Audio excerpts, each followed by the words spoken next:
Yeah, Percyji, you can unmute yourself and get started. You want to chant, and I will share the screen now. Okay. Yeah, sure. Okay. Let's chant Om 3 times.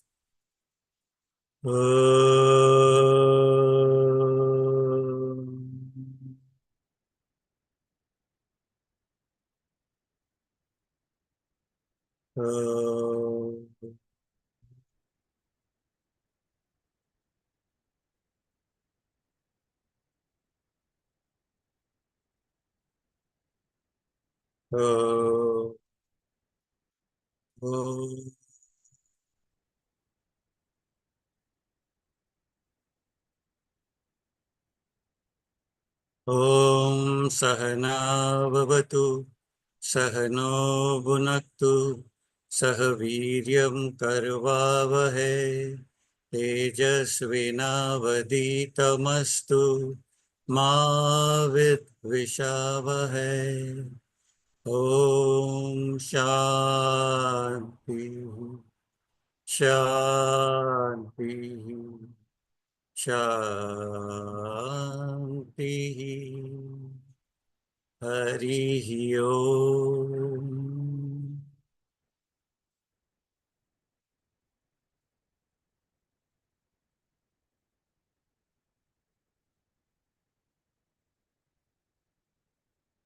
Jai Gurudev.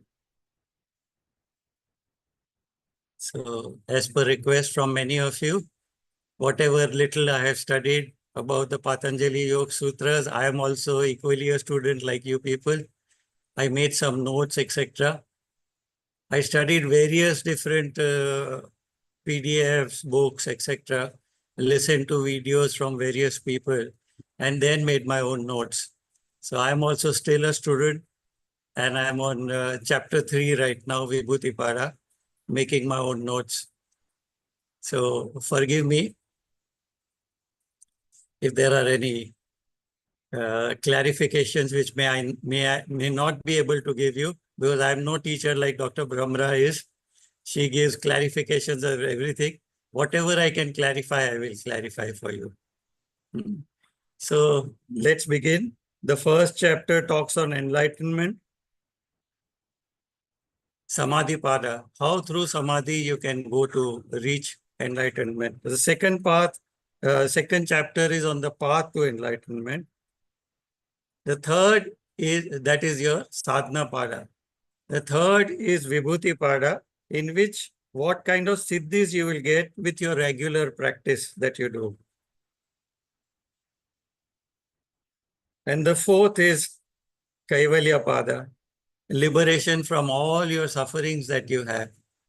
And I won't go into the details of what Patanjali was and all that. We are already aware of it. We have listened to Gurudev many times. My endeavor here has been to just explain a few sutras in such a manner that everything becomes very crystal clear as to why the mind gets disturbed, how to go about overcoming those disturbances. So even, as I said, first I had that blue book of Gurudev, where all the verses were in a jumble condition, what he thought was important. Now the second book, in the brown color which has come out, that is explaining everything sutra-wise. And that is having a lot of clarity. But even there, because of the immense knowledge that is there, maybe certain things need to even more further explanation. So I have gone in more detail to explain to you exactly every word that is there in the first few sutras, so that you have that clarity. The whole objective is being how the disturbances occur in the mind and how to stop these disturbances from occurring. Clear? So the first sutra itself is Atha Yoga Anusasanam. Some of the sutras I may be able to say with clarity, some I may not. Forgive me. I don't have that kind of this thing in me. Right now, we won't require the slides. We'll go through them later. Okay, so I can stop the slideshow? Slides you can stop right now. This will be needed when we come to the sutras. So I'm on the first sutra right now, Atha Yoga Anusasanam. Now, when the word Atha is very precise and clear, when we are ready to receive this highest knowledge, only then that knowledge is given to us. Many a time, Gurudev has said in the East, we keep the sacred knowledge as secret, not the sins that we have committed as secret. So many times Gurudev has said this. So the right time to give that knowledge is very important, and then you receive it. If you remember in the earlier days when we used to go for TTC phase 1, to, in a teacher's training program, there he used to say, study Astavakra Gita, Narad Bhakti Sutras. You should have seen the Astavakra Gita 33 CDs twice at least before coming for TTC phase 1. Now that knowledge was very important. If you see, the first chapter itself has got 5 principles, in which one of the principles was love, compassion, contentment, etc. I don't remember all the 5. But that compassion is so important. As you go through this, when you come to the Vibhuti Pada, you'll realize what kind of skill sets you get by your concentration, by your focusing, by your getting into samadhi. And then you have heard that these rishis used to get very angry if somebody misbehaved with them.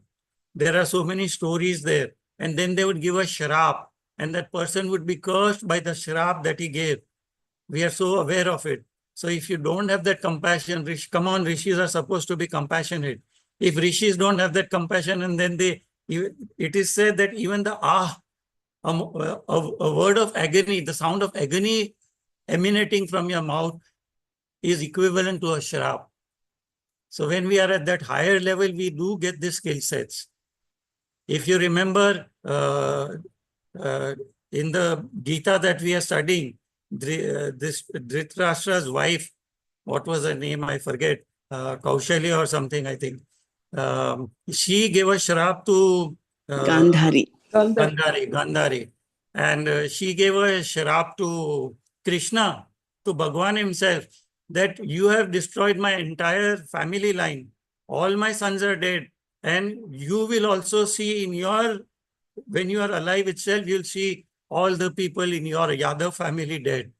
So see, even a person like Gandhari, just by focusing, closing her eyes and giving that curse, she was so focused at that point of time that she could curse even Krishna Bhagwan. And that came true. All the Yadavs died in his lifetime. So that compassion, that level of compassion is very important. So what we talk about, ekagrata, focus, samadhi, that we are talking about here, the first, that knowledge has to be there. When you have that kind of knowledge, that you need to be compassionate. Then otherwise, like this rishis who used to get angry and used to curse people, that way you can also do. Even a Gandhari can do it. So we people who have progressed on this path, how much we can do. So remember this for all times to come, that we really need to be very compassionate. Now, we don't sit in judgment over anybody, including Putin or Netanyahu or whatever be their names. We don't sit in judgment. What best we can do in that given situation? How can we be compassionate to others who are suffering during these situations? That is important. That knowledge, then that knowledge can be given. Now, Atha, that Atha word is very precise.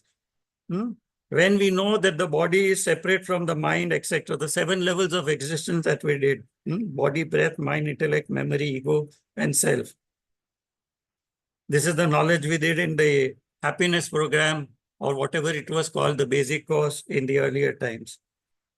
When we do karma, but we are detached from the results, karma yoga that we have been studying in the last few days in our Gita courses, and bhakti yoga, where you realize the Swarup of Ishvara, when your roots are based in surrender, when you are totally in surrenderment, then your patrata, patra ki patrata jab hoti hai, you have that qualification to study this scripture, this wonderful scripture of Patanjali Yoga Sutras.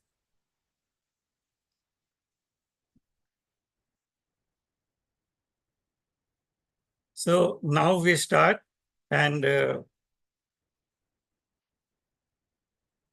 this is what the first sutra means, Atha Yoga Anusasanam. Here, yoga means samadhi and the path to reach samadhi. And what is the path to reach samadhi is yam, niyam, asan, pranayam, pratyahar, dharana, dhyana, and samadhi. This is the second slide which we'll need in the second sutra. The first is, I think, in Hindi, where we give the yam, niyam, and if you can put that slide up.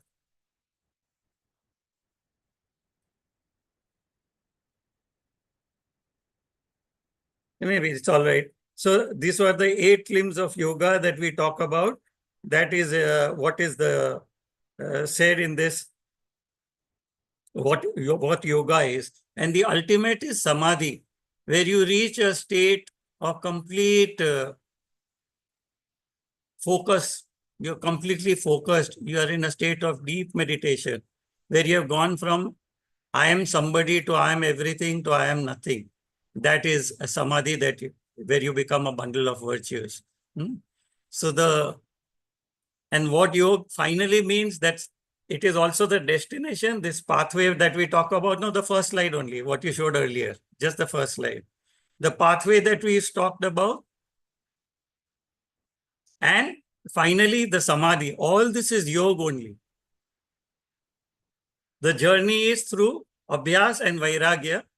And what is abhyas about? That what we talked about just now, the yam, the niyam, the asanas, the pranayams, the pratyahar, the dharana, dhyana, and samadhi. So the samadhi, the ultimate destination is samadhi, where you become a bundle of virtues because of going into samadhi.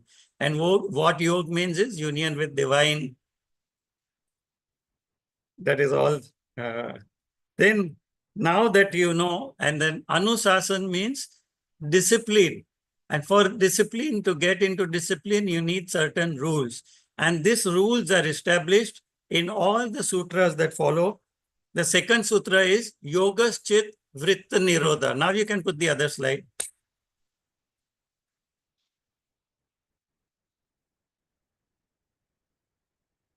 So yoga, as I explained to you, is the harmony at the in all the 7 levels of our existence. Chitta is the vrittis, the modulations in the mind. And samadhi is pure consciousness, where we become one with the divine, where we don't lose our focus at all. Through joyful and sorrowful moments, we remain the same. We don't lose our equanimity. Now, explaining each one in detail is what I'm talking about. The word chit would mean individual consciousness. The bliss seat, as we call it. The soul, the Atma, the Chetna. The life principle which keeps you alive. Prana, the Jivan Shakti in you. So Patanjali describes the chit in this manner, the individual consciousness. And if we have just been doing it in the last few days also, there is a pot immersed in water. The water in the pot is the chit. The water in the ocean is Ishwar, or universal consciousness, the way to look at it.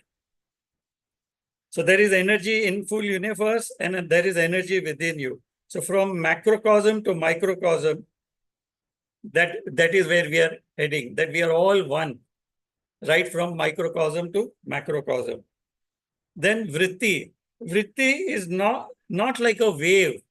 These modulations are not like a wave that rise up in our mind space. They are like a whirlpool, a bhavandar in Hindi. These vrittis whirl around within you and they become samskaras, impressions in your personality. Stopping this whirlpool is nirodha. And that nirodha happens in samadhi sthiti, when you reach the samadhi sthiti. And that samadhi is when there is no more whirlpool, there is complete equanimity. Nothing is, कुछ भी तुम्हें प्रभावित नहीं कर सकता है. Seeing a scenery, listening to music, nothing affects you. So the second sutra is telling us what is yoga samadhi. No sattva, rajas, tamas. Vrittis are caused by this sattva, rajas, and tamas. We'll go into more details of this. All three are present at the same time and they create the whirlpool. It is not that one is there, the others are also there. The degree in which they are present differ. And that degree in which they are present cause the whirlpools, and that causes the disturbances in the mind. You're happy, joyful, or sorrow. We'll study it in more detail as we go along.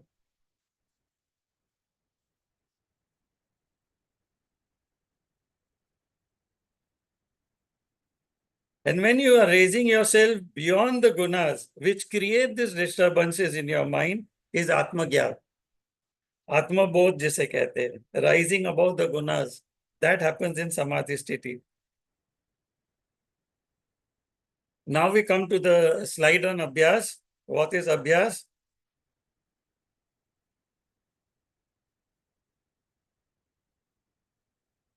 Yoga comprises of two parts. One is Abhyas and the other is Samadhi. It's Vairagya actually. And in Vairagya you have different.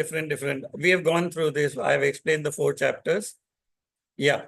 Now this is also explained already from where we are going. Now we'll come to the next slide where yoga is explained.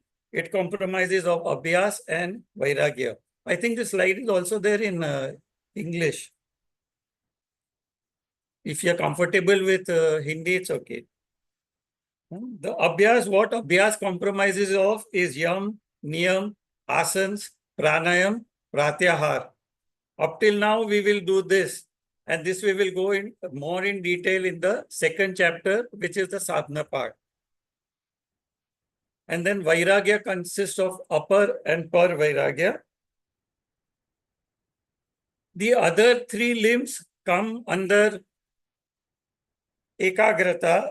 There we will talk about Dharana, Dhyana and Samadhi. More focus. And that is what is we call it as Sayyam. As we go along, we will go more into that. Now, upper Vairagya will have Vitark, Vichar, Anand, and Asmita. Now, what is this Vairagya is? This dispassion will come through getting into Samadhi, which is of 2 types, upper and par Samadhi. What is upper Samadhi? You need to understand. This is very important. Please concentrate on this. This part is the most important part. If you understand this, Vitark is Samadhi is like you are watching a sunset. There is an object. You get so immersed with the sunset that you become one with the sunset. The scenery and the scene become one. In that level where you are reaching that level of oneness, that focus is so concentrated that there is a union and you become one with the scenery, the seer and the scene becomes one. That is called Vitark Samadhi. So here you have lots and lots of different things that are done. In Buddhism, they used to practice Tratak, which is take a candlelight and concentrate on the flame without blinking an eyelid also. And then people went to different lanes in this. They even, some rishis used to practice with putting matchsticks. We won't go to that extent at all, so that they do not even blink. They remain so focused on that. Second is Vichar. There you start with a thought. What is this thought? Like you start, like so many times Gurudev has said that don't chant Om alone. Because Om chanting alone takes you to Vairagya Bhav. Then you are no more in the sansar. And then when you have desires in the sansar, I want to achieve this, I am doing this seva to get to this end, then that may not get fulfilled. So Om, you do not do it on your own. There's a very deep-rooted meaning in everything that Gurudev talks about. So Vichar is that you start doing, say, mantra jap, Om Namah Shivaya, Om Namah Shivaya, Om Namah Shivaya, Om Namah Shivaya. And then after that, there is a pause, there is a silence after you've finished 108 times of doing the mantra jap. And then there is complete silence and you get into a state of void, a state of emptiness. Even that will lead, that period of silence will lead to Samadhi sthiti. Then Anand is where there is an experience that you have. Anand is that experience that you get. That happens in a satsang.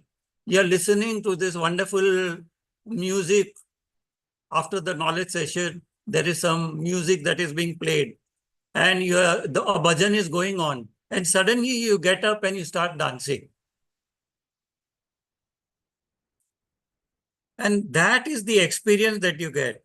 If I may explain right now, not the right time to explain dancing also, why every religion has dancing in its midst, is because the body, the mind is listening to the music, the body is flowing to the rhythm of the music. And with this laibatta in the sharir that comes in because of listening, the body and mind complex is becoming one. See, now I am talking, you're listening, you're sitting, you're doing nothing. But here you're listening to the music and dance, and you're also, the body is moving along with the rhythm. So that the body-mind amalgamation that is there, they become one complex. And then the consciousness that is there has the chetna in us, the Atma has no other alternative but to penetrate into this body-mind complex and become one. So the divine, the Brahma, the Vishnu, the Mahesh is within us. Even this Anand that you get, that experience that you get, leads you to the divine, makes you. So that is also Samadhi sthiti that you have.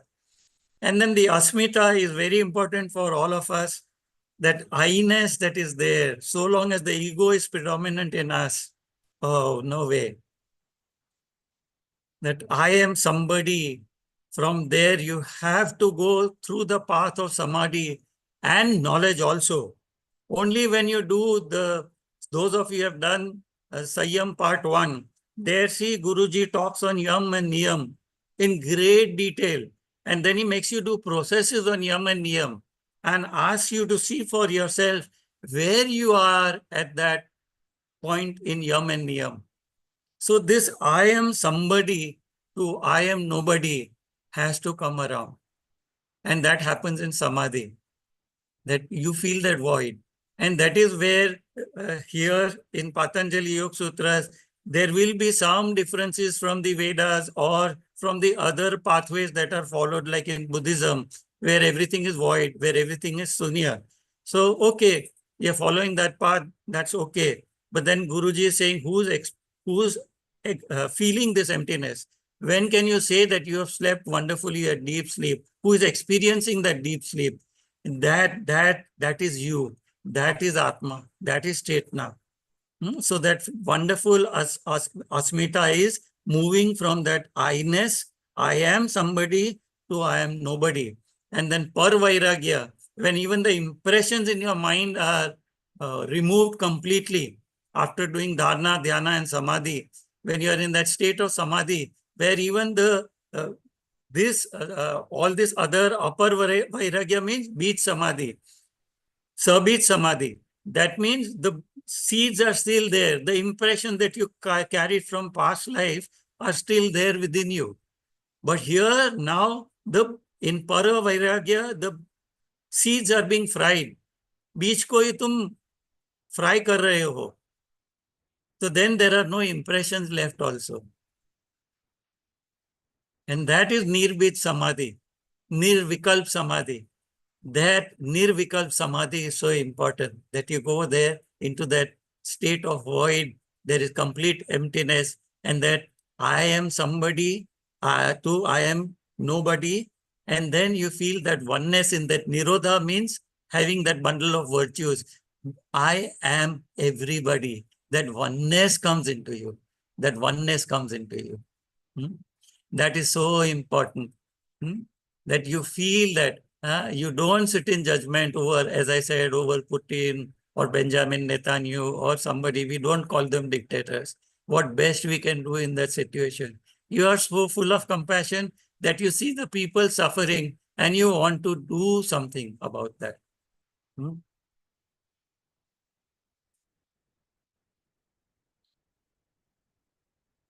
Yeah, we covered this all.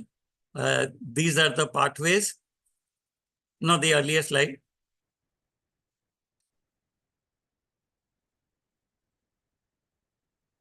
Yeah.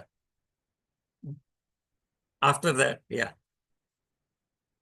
Now, this is explaining this Vairagya part, which I already explained to you just now, that how all this Savikalp and Nirvikalp, I already covered this, where you are getting into that state of I am nothing, but you are right now in the space of I am something. Your ego is saying that I am husband, I am wife, I am mother, I am father, whatever you are holding on to, all the identities that you are holding on to. I am superior because of this knowledge that I possess. I am inferior, oh, I am nothing as compared to the divine or some other senior teachers in art of living or something. That is all I am somebody. Superior and inferior is also applying a label to yourself.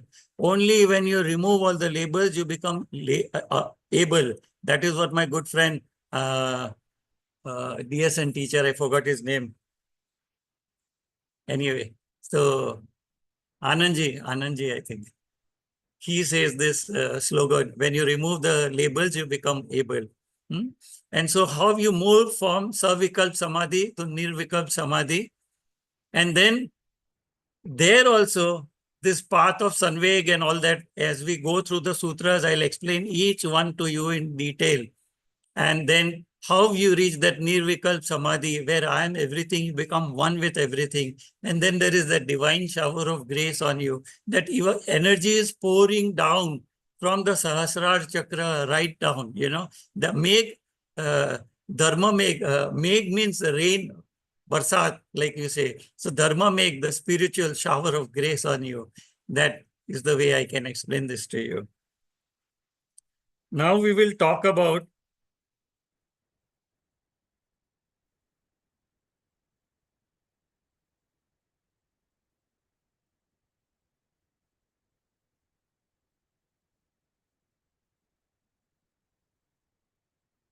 this samadhi that we talked about.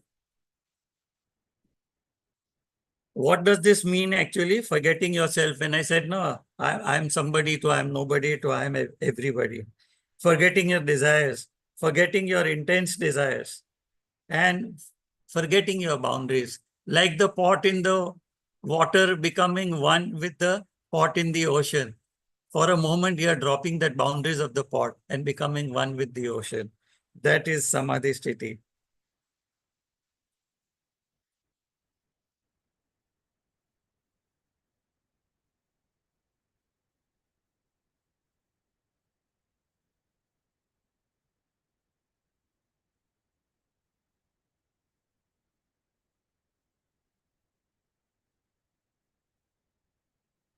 Then we come to the third sutra. In deep sleep, you have nothing but you are happy. And Patanjali says, Tada drashta swarup avasthanam. In sleep, you touch base with your true divine nature. That divinity is within you. In deep sleep, what do you get? Nothing. In fact, everything is lost. So Patanjali says, I support the waking state, the dreaming state, and deep sleep state, and samadhi state. These states are all thoughts. And when you rise above the thoughts to the void state, Nirodha state, then you are happy. You experience bliss. Where from this bliss came? Tada drashta swarupa avasthanam. Our essential nature is we support everything, waking, dream, deep sleep, and samadhi. But essentially, we are beyond the limitations of the thoughts. Divinity is within us. When we transcend the waking, dreaming, deep sleep, and samadhi state, then we are abiding in our divine nature. Go beyond the boundaries of body, freedom from body identifications, discover your divine nature. Play the game of life without worrying about victory or defeat. Just like in the earlier days, we used to have Ram Leela, Krishna Leela. The real bliss is non-dual. In deep sleep, you are nobody. There is no sense of otherness. I dissolve. The I-ness dissolves. Asmita, I, me, mine. When we talk of Asmita Samadhi, the I dissolves.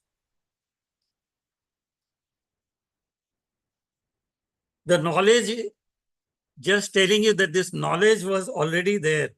It is not created by somebody. The rishis did not, knowledge was always present. They did not create it. They just downloaded this knowledge. Like Newton discovered the force of gravity, did it not? Was it not present before he discovered it? He just discovered it and gave the Newton laws. But the force of gravity existed. So the knowledge existed, it was only downloaded. The eureka moment of bliss is bliss of knowledge. The waker and dreamer are essentially one.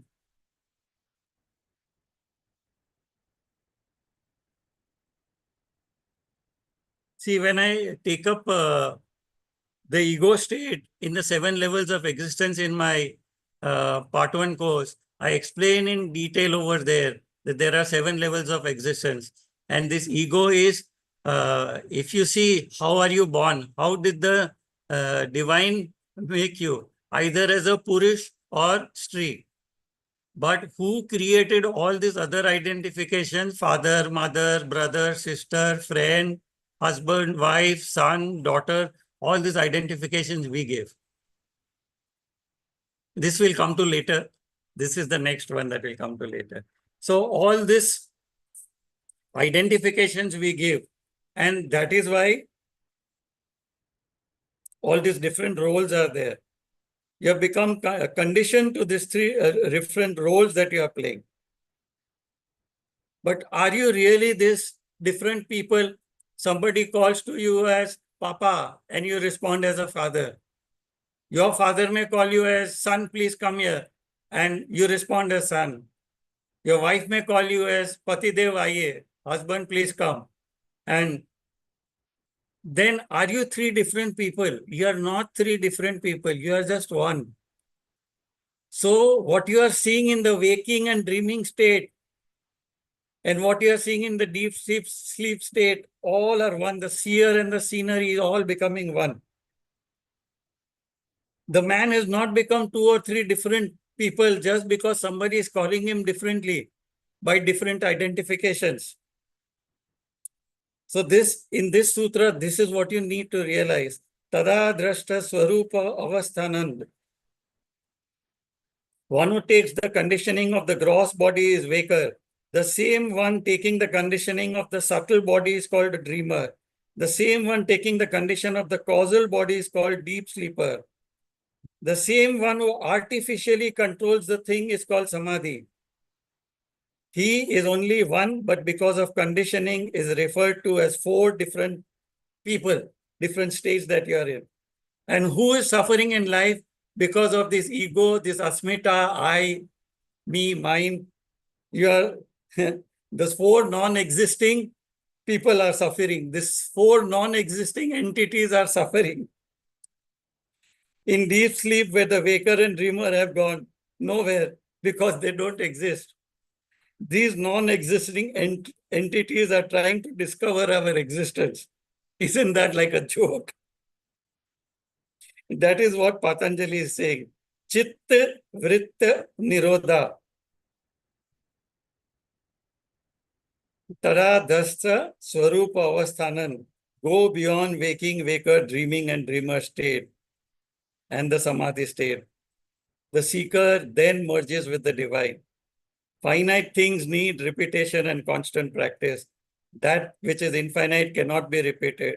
Words are finite. Chanting words like Om Namah Shivaya, they are finite. They are separated by silence, which is the absence of words. Silence is infinite. When you make silence as your experience, chitta vritti dissolves. The modulations in the mind dissolve. The more you go into silence, the deeper the sounds of the cricket, the other insects become loud. Ears cannot listen to silence. They can only hear sound. Hearing silence means not getting disturbed by sounds. You just need to relax.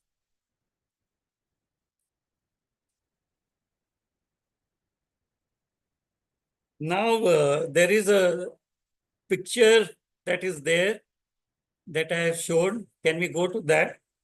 Sadhana Dastikon, as it must be named.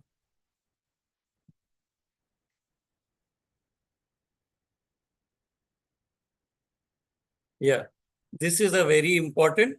Is this the one you are looking for?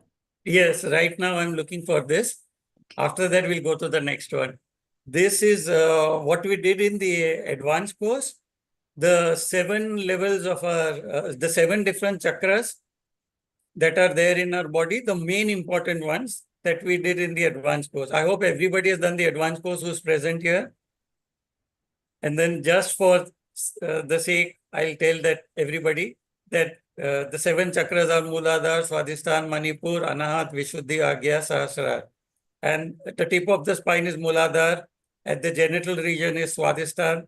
Manipur is situated 6 inches at the navel region. Anahat is at the heart region. Vishuddhi is at the throat region. Agya chakra is between the eyebrows, and Sahasrara is at the top of the head, where no duality exists. Then you become one. There is no Advait. So now here what I've done is I have given this explanation of, say, we will need to go. Is there a slide on the 5 states, the avasthas? We'll come back to this slide later. Explaining this is the 5 states of the chitta that are very important. See, once you understand this, these are the 5 states in which the chit exists. The mood state where you are dull, lethargic. Now you can compare in that earlier slide that we just saw, Muladhara chakra. It is related there. In advanced course, we say dullness, lethargy, inertia is predominant in the Muladhara chakra. In the advanced course, I have got this negative and positive emotions on both sides written. It's another slide. I should have added it here. Anyway, just go back to the earlier, this slide. So mood means at the Muladhara chakra you are there, and that there you are very dull. Your lethargy, inertia has set it. The shift avastha is where you are restless, agitated. The mind is disturbed. There is loss of restlessness in the mind. That is there.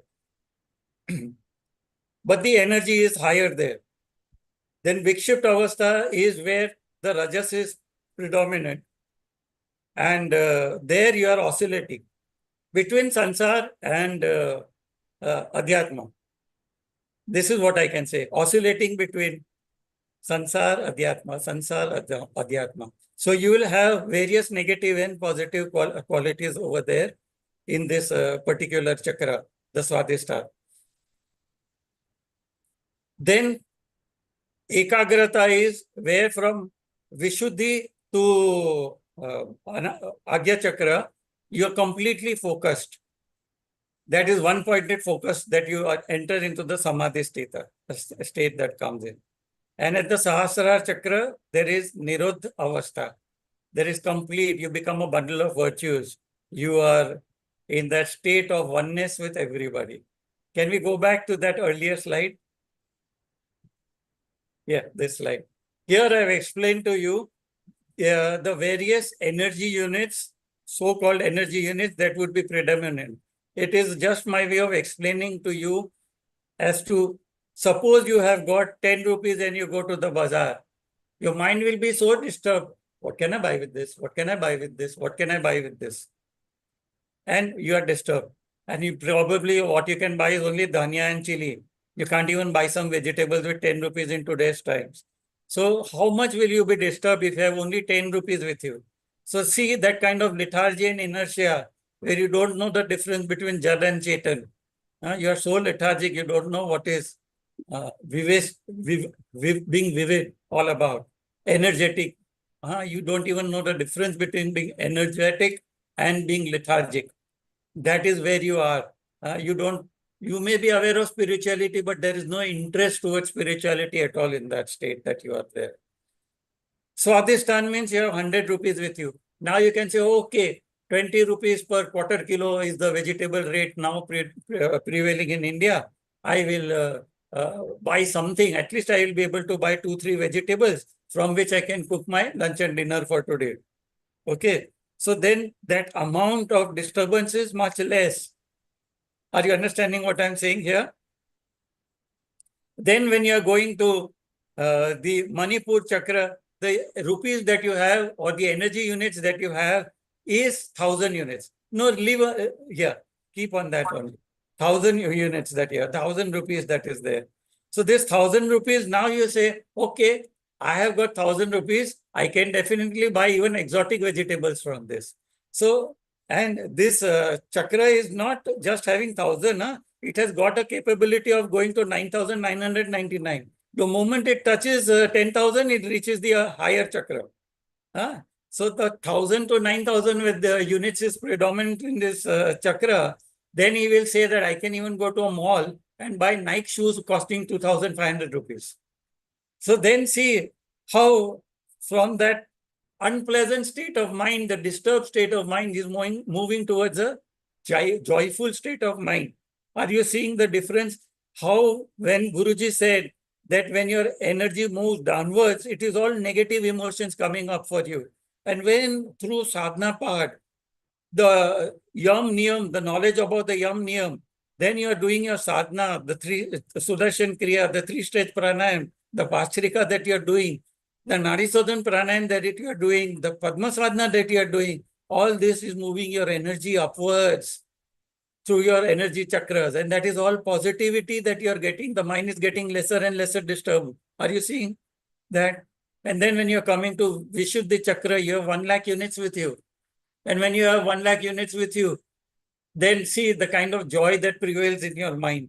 And then when you get to the complete focus, at that state, then you have 10 lakh energy units with you. And then you see all these small little disturbances which are there.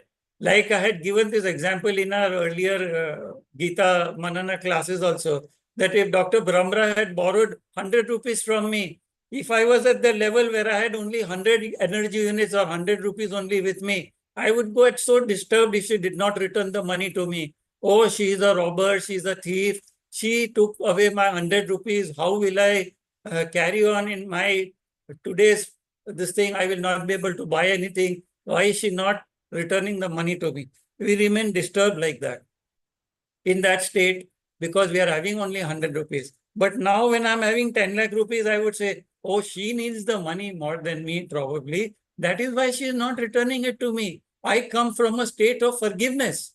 I have compassion towards her. Are you seeing the difference? That is very important to reach this state.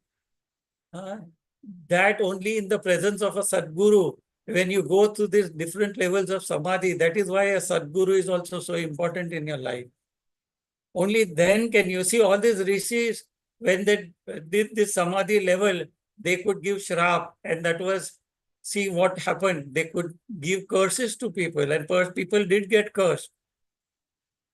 Even Gandhari cursed. So you can imagine how that is. The sound of agony that comes from your mouth is also a curse to your own children or to your own relationships, whatever, be a husband, father, whoever is caused that agony to you, even that coming from your word, because of your having that high levels of spirituality that you have gone into, that could turn into a curse. So do not let even that get out from your mouth. Have that amount of compassion, that oneness with everybody.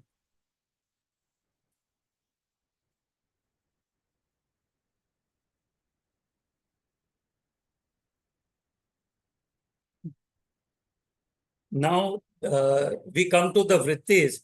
Is there a slide on the vrittis? I have explained it as sattva, rajas, tamas. Is that there?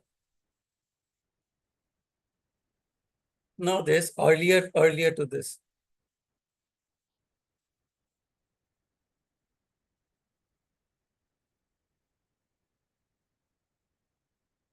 If it is not there, then keep this slide.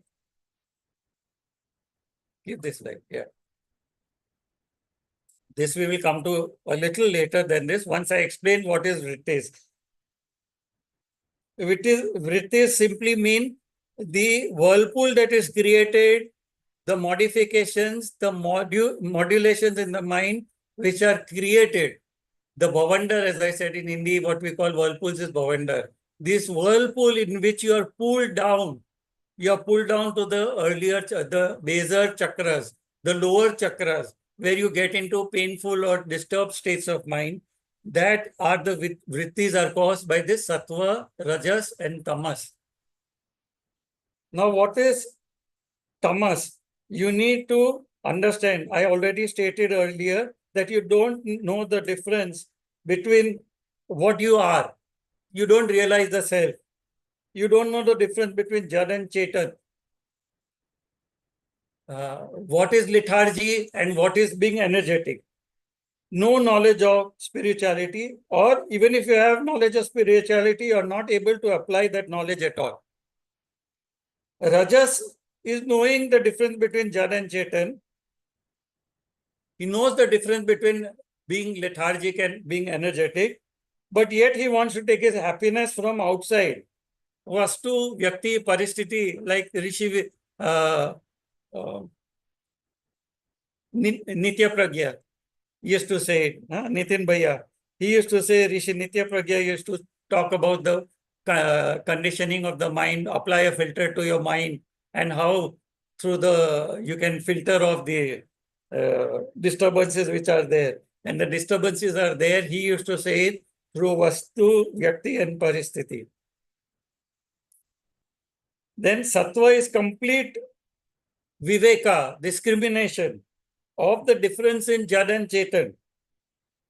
You realize the difference between lethargy and being energetic. Doing karmas, but the focus is on the self. You know true happiness is within you, and you know how to get there. Then you are sattvic.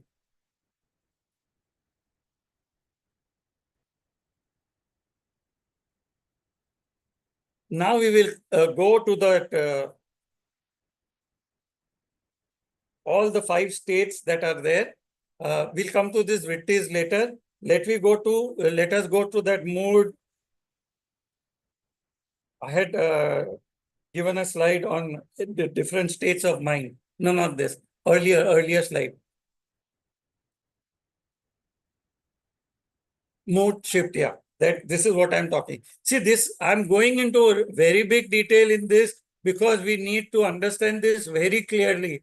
Only if we are able to understand the disturbances that are there in our mind, then only we are able to stop it. That is why I've gone to great depth in all this.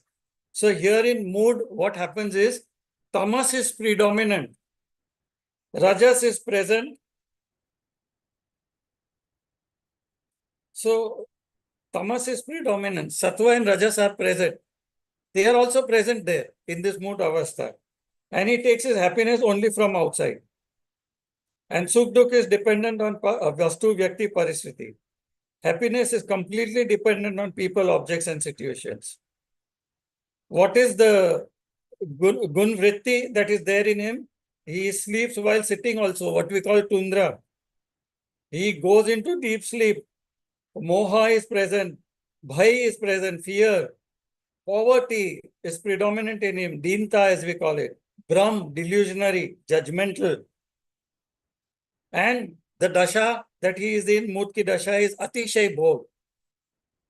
Not only in sex, but bhog means too much shopping or too much eating. See, somebody who has had a dinner at weddings, then comes dessert. He knows there is no place. He has overeaten, but then he will take 2 gulab jamuns, not even half, and forget. He will eat both the gulab jamuns. Then comes the ice cream with chocolate sauce on it. He will take that also. So that is bhog, atishay bhog that we call it. That is the mood ki dasha. And his avastha is aswabhavik. He is not in his natural self. He is indulging in kama, krodha, lobha, moha. His pravritti is towards agyan, rag, feeling of continuous vacuum, lack, kami hai, kami hai, kami hai. If you understand this, I think one slide should have been prepared for this. I'm sorry, I did not prepare. I think I didn't prepare this slide. This would have explained completely the different. This was equally important. Maybe one day I'll send the matter over and then probably Dr. Brahma can insert it between this. We'll keep it at this only. Yeah. Now we'll go from this mood avastha to the shift avastha. In shift avastha, what is present is rajas is predominant. Sattva and tamas are present, but there is no resilience. Quickly gets miserable, no endurance whatsoever, a restless mind. He sways like a pendulum. Worry is predominant here. Grief is predominant here. And he is, his pravritti is in focusing in doing others' work. Sansar ka kaam karna hai. Like you might have heard so many people, they say, मुझे इतना परिवार का काम था. I had so much of work to do in my family that I had no time to do kriya. I had no time to do my sadhana. So many people say it. Some people even go to the extent that there was a mega event coming up and I was so immersed in doing seva that I had no time to do sadhana. This is the justification that they give. This is Shipta Avastha. There you will remain restless, you will remain agitated. And in that mind, when you are doing seva, then what happens? Chaos, confusion, you collide with other volunteers, and this one is like that, this one said this one said that. This teacher said this teacher is like that. Comparison starts. Comparison is a demonic quality. Praising is a divine quality. In advanced course, you have done it. Do you realize this? Why every process in the advanced course is so important? Praising is a divine quality. You praise your partner and then you praise yourself also. Because you did not make yourself, the divine made you. Brahma made you. So where is the harm in praising yourself?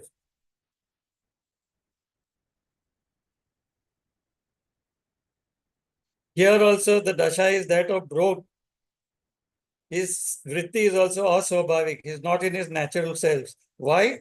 Because though he may be having higher levels of units of energy, he has a quality to get crores of energy units, but he's still stuck on that 100 to 1,000 units, right? And what is predominant here is raga and dvesha, cravings and aversions, desires and aversions, likes and dislikes. That is why in the advanced course, we have a process during meditation where we forgive everybody. First, we see the person whom we like immensely, whom we love immensely. Then we see somebody whom we dislike thoroughly. And then we even bless the person whom we dislike. If you remember, that process is there. That is why Gurudev says it is so important to do the advanced course, 2 advanced courses before coming to Sanyam. That is why I'm going a little more in detail and revising you if you have forgotten what you did even in the advanced course. That meditation was definitely there, the very first meditation where you forgive everybody whom you like and dislike, especially whom you dislike.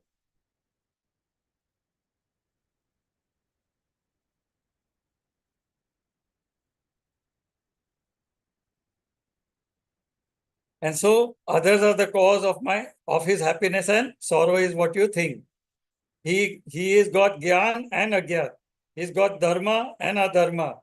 He is into Vairagya and also into not in Vairagya. So he is like a yo-yo, a pendulum. He swings from Gyan to Agyan because the Rajas is predominant. Just notice this quality that is there when the Rajas is predominant. Then we come to the Vikship Sat, where the Sattva is predominant. The Rajas and Tamas are also present. There also he is oscillating. Why is it oscillating? Because in a condition which is not suitable for him, he will again, the Rajas and Tamas will start rising because they are present. So though he is in Sattva, he leaves Sattva aside and he will move towards Rajas and Tamas. So he is still Sansari. That Sansar is predominant in him. So he may be happy. He may be having faith, Shraddha. He may be having lots of dhairya in him. So he will do Chintan and Manan. He may be energetic. He may be having valor in him. He may be having enthusiasm. He may be doing charity. He may be doing having compassion in him. That is all because of Sattva, when Sattva surfaces. His Bhog Vritti is Samadhi. Here in this Vikships Sthiti is where yoga begins.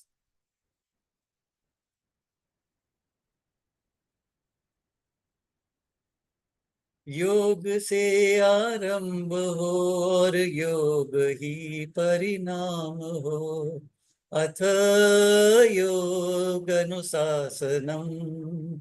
This is where yoga begins. You are eligible for yoga now. But here also your swabhav is aswabhavik because you are stuck to those 10,000 units when the availability is there for crores of units. He does nishkam karma. He is detached from outside and is stable within, performing selfless action. Nishkam karma. His pravriti is towards Gyan, Dharma, Vairagya, Aishwarya, and he has a bhav of samruddhi, prosperity, abundance is present in them. Then the important state where we say samadhi lagti hai, ekagrata,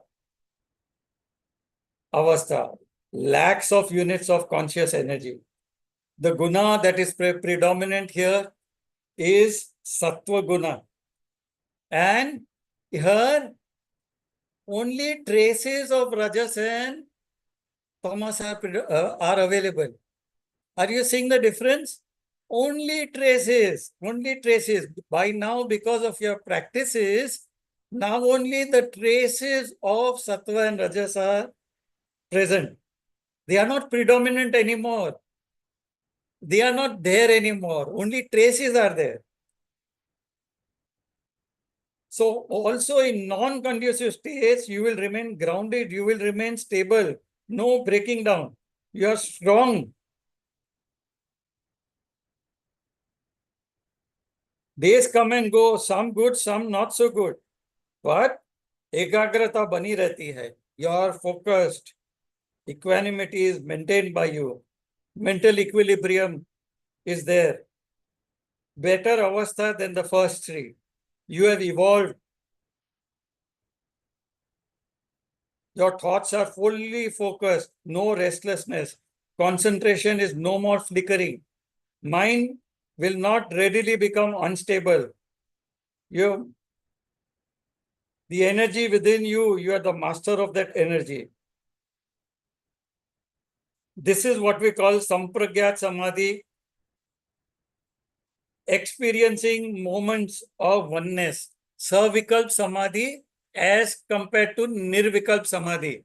You get into states of oneness, but it is not always there. But even that, see, when you close your eyes, many times people say, I'm doing Sahaj, but then I'm flooded with thoughts. But even that, if you start with that 15 seconds of being in a state of void, that is sufficient for a beginner. Then it moves to 30 seconds, 1 minute. Then you experience deep void. With Guruji is taking you through some guided meditation in a satsang. That time you feel so many times you experience state of deep void. Even now when we are doing our manana, at the end, I'm so thankful to Dr. Brahmra for putting the meditation, even if it is for this 5-10 minutes. What a state of void you experience in that meditation and that guided meditation. That same experience of void you will feel when you are doing your Sahaj Samadhi. That is important. There I am nothing.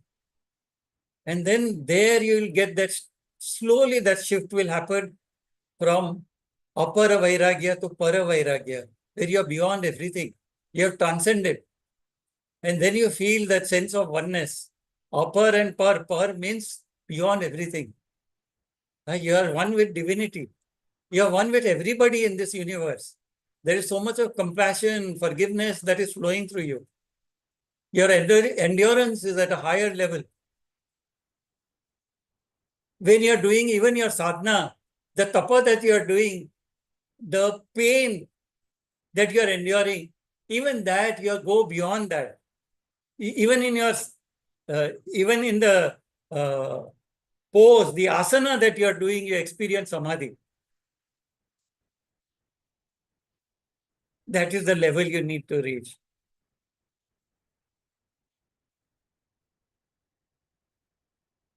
And then when you reach that state, you're in an enlightened, elite club where joy, anand prevails. Hmm? There is no lethargy whatsoever. See, why that lethargy will not come into you? Now you're so energetic. You have got crores of energy units with you. You have 1 crore energy units with you. Huh? So if all these small little problems come, can we go back to the earlier slide where I showed the energy units? See, because of the energy rising through your chakras, now we are at the, say, Agya chakra, where you have 1 crore energy units. So if I have 1 crore energy, rupees with me, will I be bothered if somebody took away 10 rupees or 100 rupees from me? Will I not forgive him? Will I not show compassion towards that person? That maybe he needed it more. He did not say, he by mistake said that he will return it later to me. He is not in a position to return it. But I have 1 crore. Why should I bother? I forgive him. I am so full of compassion. Do you see this? How this energy is? Then all the disturbances that are there because of your sansaric life, this worldly life, this mithya jagat that you are facing, those small disturbances of so many energy units, of 100 units, of 1,000 units will not be able to disturb you anymore. You are having that level of energy units in you.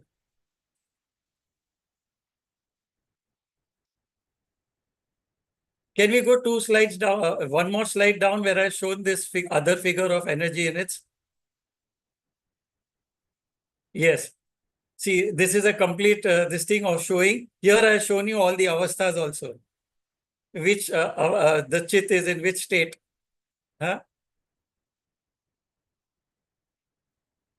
Just look at this picture for a minute and see where, how, by doing your sadhana, by being in yam niyam, by practicing of your abhyasa, or by being in knowledge, how your energy is rising. You need both. Yoga means both abhyasa and vairagya. And the way to reach vairagya is through all this sadhana practice that we do. Going into samadhi sthiti, reaching that samadhi sthiti. This is so important. Next slide.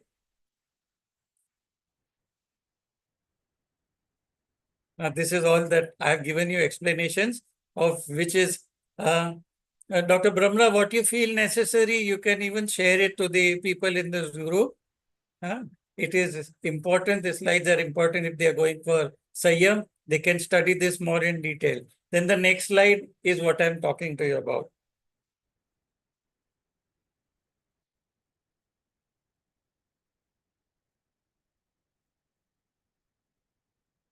I've already covered the fourth sutras and the fifth, where this vrittis will not.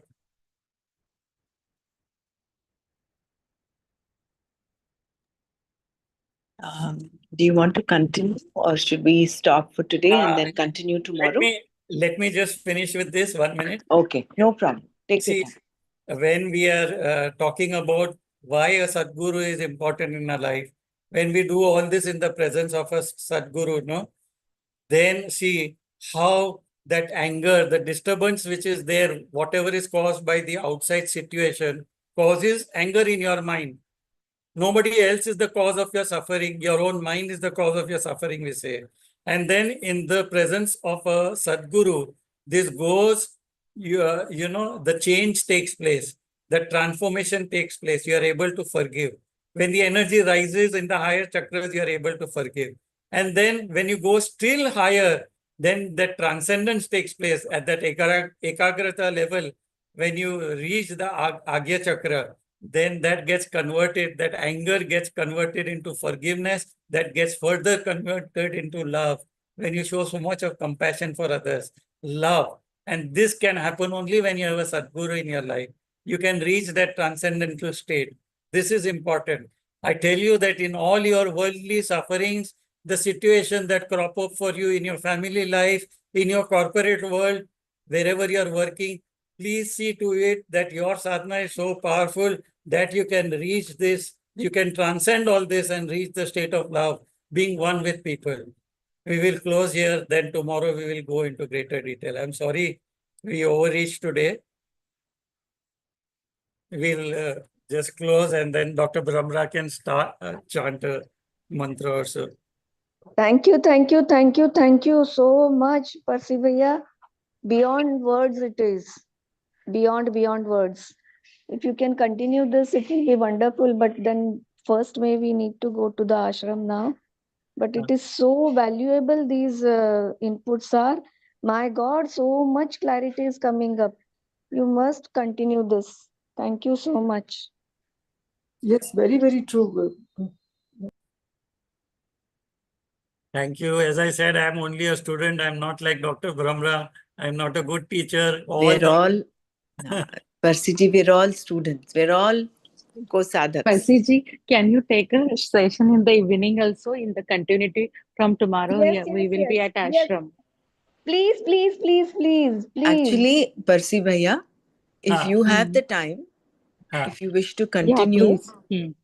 maybe you would want to continue. That is provided you have the time. Yeah, I have the time. I have the time. Then let's go on. Let's continue Yes, till yes. maybe another 45 minutes, 1 hour or so. I will just take what are the klesht and aklisht with Yes, now, please. so that you Yes. understand this very clearly before you go there. Yeah. Yes, Now, yes. my objective is you reach this, transcend and reach this level of love in all the worldly situation that you face. That is my objective. For whoever I share this knowledge with, please, all your situations, you reach this state. Sadhguru is with us. We are in the presence of a divine master. I have no words to express my gratitude to him. Every day I am sitting with this book and taking out my notes from him, what he has said on the subject. I am sitting with Swami Vivekananda's PDF also. I'm sitting with various different, listening to different people and making my own notes. And this broader base which has come is only because of this. I would like to conclude with Dr. Brahmra chanting some sloka. Percy Bhaiya, if you have the time now, Please continue. do you have the time to continue for some more time? Some more No. slides? Or Okay. we'll stop for now? That is up to you people. If everybody is available, I don't mind. Yes, yes, yes. We are very much available. Nothing Yes, else. yes, they're Before available. Okay. So then we can continue further. I think this would be, you will not face saturation. Are you able to? Not at all. It's very, very soft. For me, it took me a long time. I had to, yes, as I said, I am just, I'm a new person on this path. So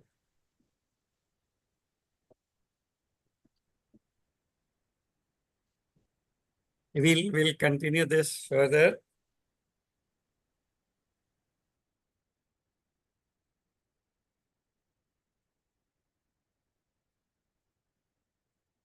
There is, no, not this. We'll go to the vrittis that are there.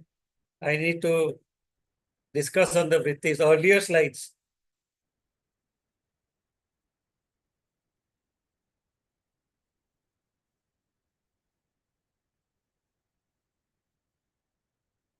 The clished and aclished vrittis which are there.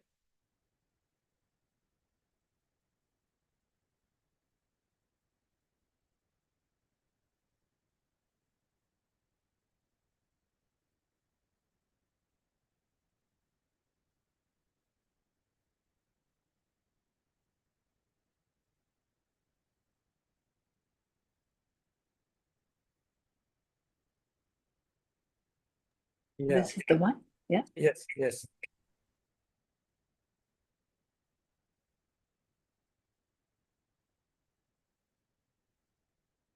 Just before this, there was a Hindi slide in which the entire picture is present. Once I can, the whole Abhyas, Vairagya, everything is there. See, here now I can explain to you that that second sutra that we did, Yoga Chit Vritti Nirodha, this is explained in great detail over here. This whole chart is in Hindi. I could not get somebody to do this in English for me. That is why it is missing here.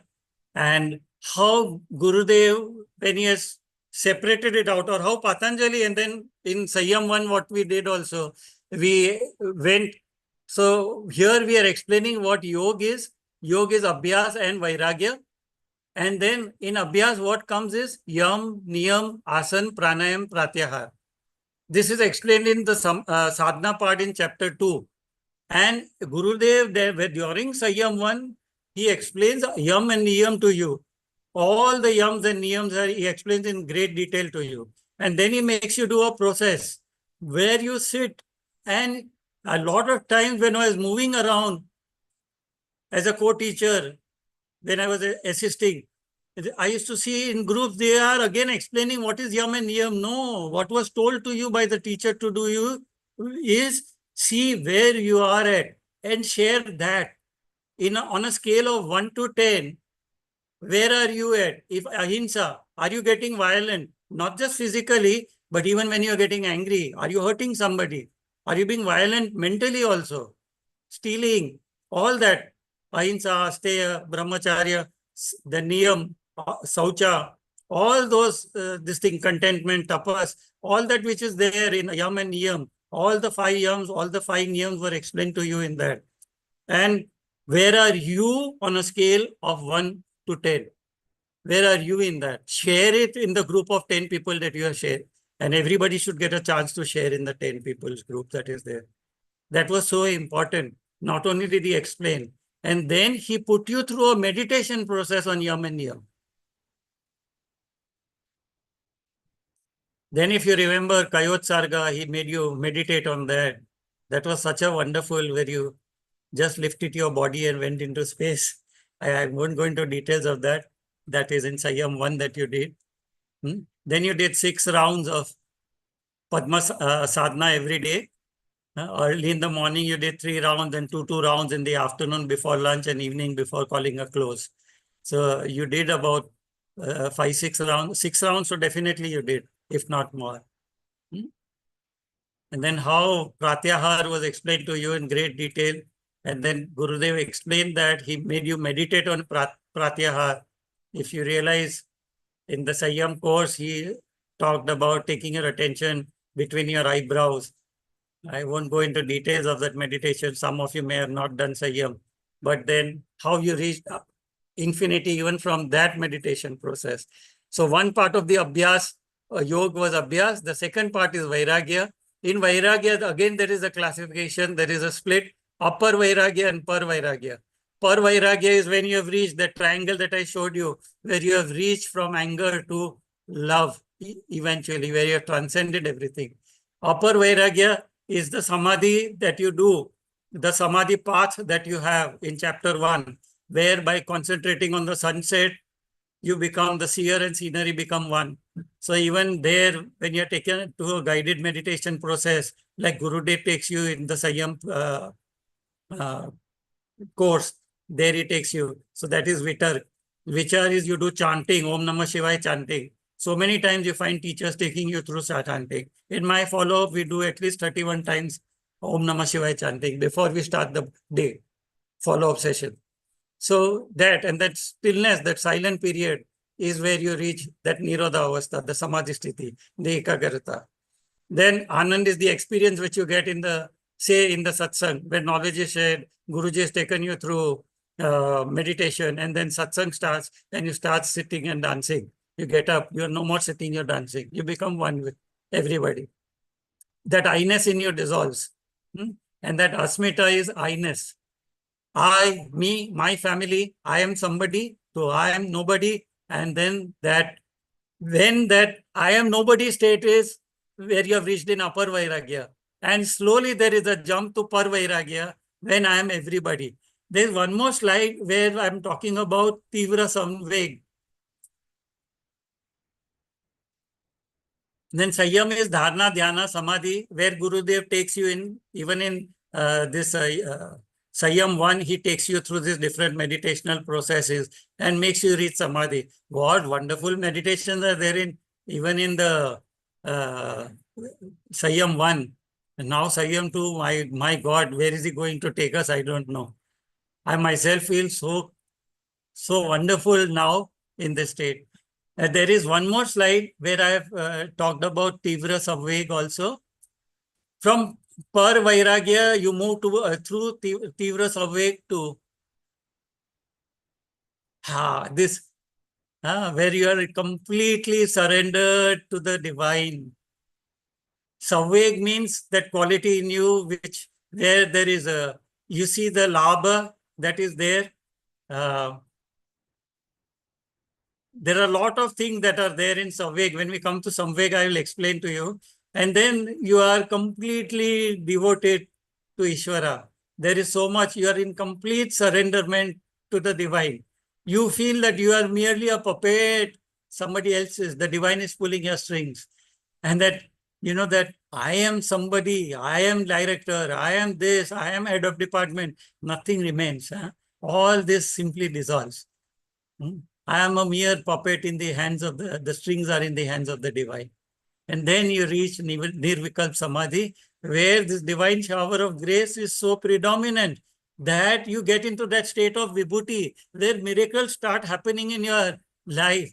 When you are transcended from Paravairagya, you are transcended, you become one with everybody. And then you get those skill sets. Maybe Gurudev may take you to that in Sanyam too, where you get into that state where you get a, see the skill sets, the vibhuti in what we are studying in Bhagavad Gita is the vibhuti of Ishwar, the divine that we are studying, of the divine we are studying. Here we are talking about the vibhuti of a yogi, of an enlightened master, of a sadhak. Every stage you can go into higher skills, higher skill sets, more and more vibhutis will come to you. But if you become egoistic, you will fall lower down again through your chakras. But if you are not egoistic, okay, miracles are happening. They are part of life. In the presence of my master, they are happening to me. You take it as a part of your life and then you move on. Then you will reach Kaivalya. That is the complete liberation from all the struggles of these worldly matters.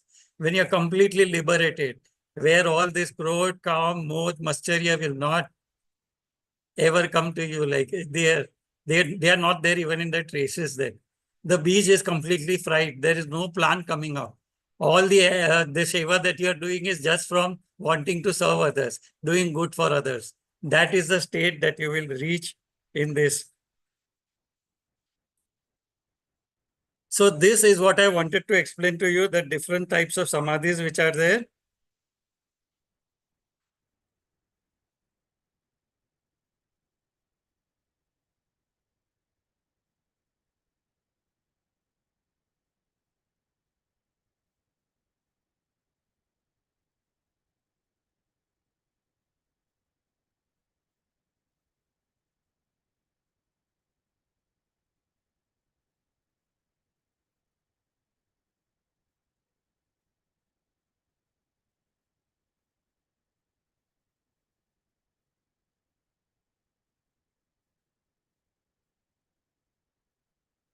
So we already covered the third sutra after this that we talked about, Tada Drashta Swarup Avasthanam, where अपनी ही आत्मा में लीन हो जाता है. It means sadhana has to be done to reach samadhi. Once the space in the pot has experienced oneness with infinite space outside the pot, he can repeatedly reach that state of oneness. This is what the third sutra talks about. I've explained in great detail to you all this. And then vritti, now we are coming to this vrittis. Vritti sarupya mitrata. I'm sorry, I'm not very good at saying all these mantras. Probably if somebody else has a book open in front of them, they can. Vritti sarupya mitratra. At other times, the seer is identified with the modifications. When chitta is in nirodha avastha, samadhi, no vrittis. But jab chit nirodha avastha mein nahi hai, when the, even there, after reaching samadhi, you again come back to the world, na? So the vrittis will become dominant the way you want them to become, depending upon the energy levels in your body. So here you have not yet reached that highest energy level of 1 crore units. So whichever level at you are at, remember this, that there you will start your sansarik jivan again. So your efforts will always be there through your abhyas and your sadhana to reach the highest level. But you are still not there. That you realize right now. So that when you are engrossed with the vrittis, the disturbances, then according to what is present, you will take it. So here the explanation is like what we did in Bhagavad Gita, that there is a transparent crystal and then you put a cloth. I think the cloth was mentioned or a flower was mentioned, whatever be the color of the flower or the cloth, the crystal takes up that color. So like if I say even in ordinary terms, what you have in your household is a glass, that you have a transparent glass in your house. And the vrittis are like, you have cellophane paper with which you cover your textbooks for your children. That yellow cellophane paper would be, say, the pleasant vrittis, aklish vrittis. And the red cellophane paper that you cover the drawing book with would be the klish vrittis, the painful vrittis. And the same vrittis could be either pleasant or painful, depending upon what is dominating in you. If the rajas and tamas is dominating in you, they will become painful. The same vrittis, when they are pleasant, will become, when sattva is dominant, will become pleasant vrittis. And where these vrittis will take you.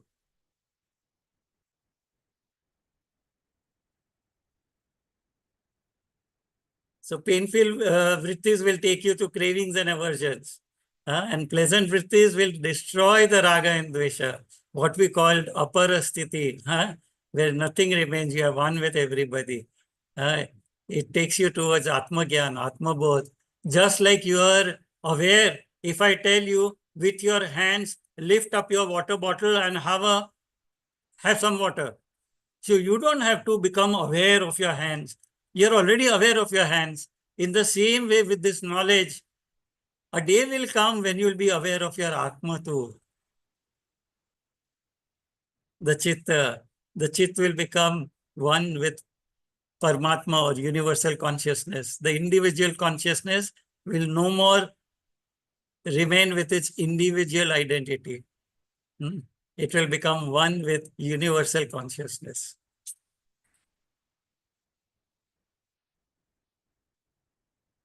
Vritya Panchatyaya Klishta Klishtaha. This I explained to you. And what are the vrittis? Pramana, Viparya, Vikalpa, Nidra, Smrutiya.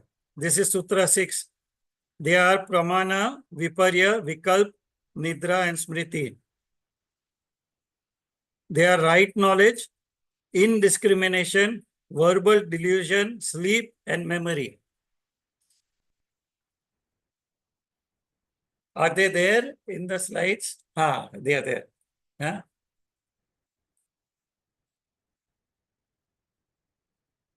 See, here why this is important. These vrittis which are there, that cause the disturbance in your mind. Through logic alone, if you try to remove them, then in logic, the best mind wins. So even on the Shastras, where Dr. Brahmra talked about the Vadas, she called it, like there are different types of Vadas that, and there where you go into a dialogue and are one with the master explaining it, fine. But where there is that Nath Sampradaya versus another Sampradaya, and then they go, like Buddhism may say the void, nothing is there. Then who's experiencing the nothingness is what Gurudev is trying to explain to you. So when Gurudev says that who is experiencing that nothingness, that is your Atma, universal consciousness. That just one step further Buddha needed to. But he was called an enlightened master in his times. And so many people came on the path. Right? So we are not going into debating with anybody now. We are beyond all that debating these things. We are beyond that. Now we accept this path of knowledge as being ours. And we accept this only path of knowledge. Otherwise, our mind will get disturbed again if we follow too many paths that are there. That is why Gurudev says, don't do spiritual shopping. Sorry? Somebody said something? No, so when you're on that, you don't follow different pathways, you stay on the same path, and then your mind will not get disturbed.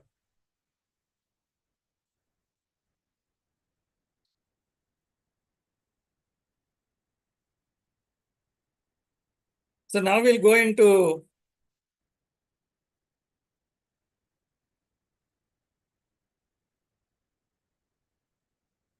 each one of them.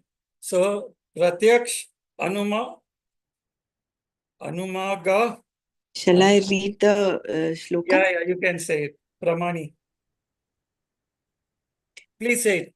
Yeah. Vrittayah panchatayah klishta aklishtaha. And then the next one. Then it's pramana viparyaya vikalpa nidra smritayah. And then Then we are going. pratyakshanumanagamah pramanani. Okay. So that is where here now we are talking about pratyaksh, direct perception, inference, and competent evidence are proofs. We are always asking, what is the proof for this? What is the proof for this? So that is coming from your direct perception. Anuman is inference that you get.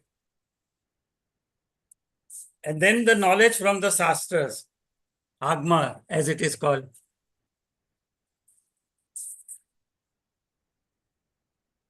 Then So, shall I chant the next one? No. Viparyayo. No. Stay on this. Okay. So, in this proof, the mind wants proof all the time. Viparya could be the wrong perception, a person which is different from reality, a perception which is different from reality. Vikalpa is imagination, delusion. That which you have imagined does not exist at all. Nidra is sleep and Smriti is memory. Then we went to this proof is sought in three ways, through experiential, inferred, and reliable sources. What is this reliable sources is the Shastras. The agam that we are talking about. Anuman is the second kind, the inference, the guess that you can do. In Bhagavad Gita also, when we were doing that, when you see smoke on top of a mountain, you feel that there is a fire somewhere, somebody is cooking or something. And from the smoke, or when you are entering a house, you get the smell of some, you say that suji is being made, halwa is being made. Okay. So that is an inference that you are getting.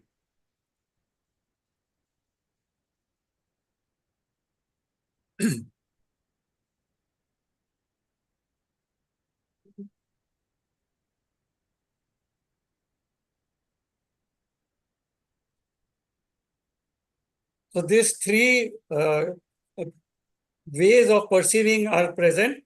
Then we come to viparyaya. There it could be mithya jnanam, indiscrimination, misjudgment, false knowledge, which is rooted in misidentification of truth, not established in real nature. This is like when we do in the Bhagavad Gita, so many times we gave the example of the rope in darkness being mistaken for a snake, the post being mistaken for a ghost. And then full night that person just stands there thinking it is a snake. And that is misconception, this misidentification. That is what is talking about in Viparyaya. Then the sutra number 9,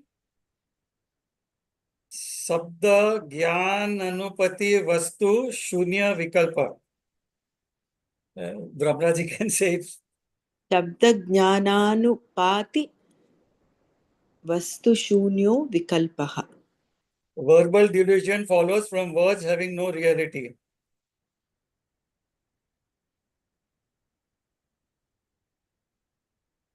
See, when we say it, Dr. Brahmraj said so many times, a rabbit with horns. Horns never have, rabbits never have horns. Or you say that barren woman, child of a barren woman. That is this, what they are talking about, verbal delusion. Then 10th sutra is Abhava Pratya Lambana Vritti Nidra.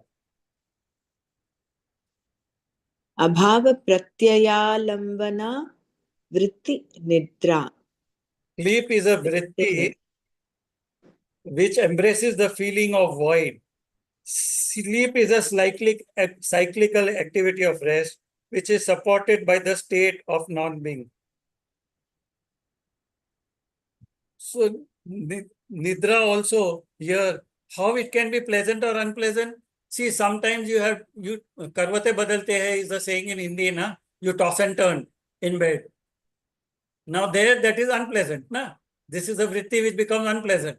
But if you have done your sadhana, you have done your seva, you have indulged in satsang, then you will have a deep sleep. So see, now there is a course, deep sleep and anxiety. That is also become a course which is taken on Zoom. There they show so many exercises by which sleep will get induced. You don't need to take sleeping tablets. Sleeping tablets means it is a blow given to the mind like a boxer delivers a blow while boxing. You turn unconscious. It is not sleep. Sleeping tablets do not induce sleep. Are you seeing the difference? So, Nidra, which comes through this right knowledge, through sadhana, that where you don't toss and turn, that is a pleasant victory again. So, klisht, aklisht. Now, you're seeing the difference, how both can be used in both places. The same state can be used in different places. And smriti, again, is memory, past impression. They can be, nature of the mind is to stick to the unpleasant. In part 1 course, don't we say this? Every teacher says this. Even in the intro talk, we use it. The nature of the mind is to stick to the unpleasant. For one person may have given you so many compliments, but one criticism and your mind sticks to that and makes it 200%. And then your mind gets paralyzed. You are not in acceptance. Are we not doing it during the part 1 course? I hope everybody has done the part 1 course present in this group. So there also see, when the mind is in acceptance, then the impression that you see will be always pleasant impression that will come up for you. Why should the mind stick to the nature of the mind changes? When you are doing all your sadhana daily, when you are into knowledge, then the nature of the mind will change. You will not have anger, greed, jealousy coming up for you. You will be in a state of forgiveness, which is then for compassion, and that will move towards love for everybody. Are you seeing this vrittis also? I now have explained this. And the knowledge that is there has to come from the shastras, whether it is history, whether it is knowledge of geography. Our Vedic scriptures give itihasa, bhugol, everything is given. Bhugol also the word is explained, it is gold, the world is gold, that is why bhugol. Whereas somebody else, person sitting in Greek said the world is flat. And because then somebody discovered something else and then he said that the world is round and he was even hanged to death or whatever was done. He was killed because he said that. It did not meet with the rules presiding then. They thought the world was flat. So it has to be, knowledge has to come from the scriptures, spiritual knowledge. And who has to give that knowledge? A Sadguru. We may do manana like this, sharing in a group, but the real knowledge has to come from a Sadguru, like Nanaji gave us. See, do you remember every chant that he did? Throughout the day, the chanting was going on at the back of our mind. Whatever he said was going on. Though we were doing work, but somewhere in the deep background of our mind, that sthiti, my God, I wish we could have Nana more often with us, you know. I mean, that only is a Sadguru.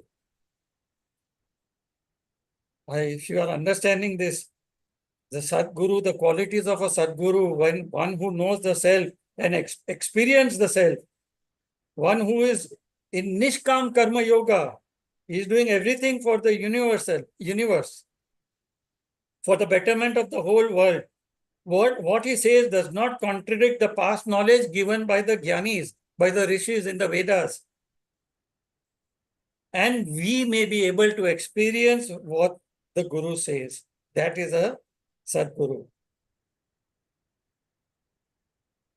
So the mind knows through Pratyaksh, Anuman and Agman.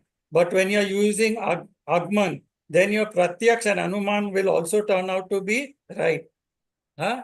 So the Agman, the knowledge that you get through the scriptures, then your pratyaksha, your perception, your inferences will also be right. Are you seeing the difference? You will not misinterpret anything. Do not see intentions behind other people's mistakes. Part 1 course. Neither a victim nor a culprit be. Don't make others a culprit. Behind every culprit is a victim waiting to be healed.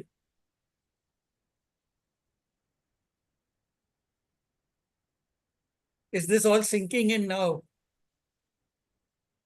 What phenomenal knowledge Gurudev gave to us in the Part 1 course.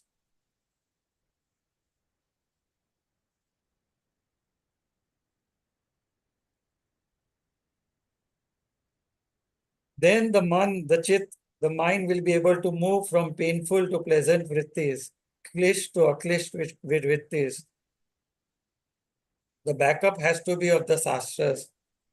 So the way you see things will change, and you will have learned the art of living Part 1 course and the Part 2 course. Viparya is illusion, wrong knowledge. Tadrupa pratistham, misidentification of the truth. What I explained to you, snake, rope, ghost, post, you experience the fear of the snake. Two people are talking and they look towards you and you think they are definitely talking about you, and you think they are speaking ill of you. So this viparya soch is taking you towards klisht vrittis. But if you are thinking from Agman, what he thinks and talks is his business. It is his journey. Why should I interfere or bother? Why am I overreacting? Why am I judging? Then your vrittis will be journey from klish to aklish vrittis. The energy in your consciousness starts rising. You will rise from 10,000 energy units to 1 lakh units. That is why advanced course is so necessary for person to do Sayyam 1. You are eligible to do Sayyam 1 because unless you know the moment of the energy, you are able to energize your chakras and move from lower to higher through this knowledge and sadhana. Only then you are eligible.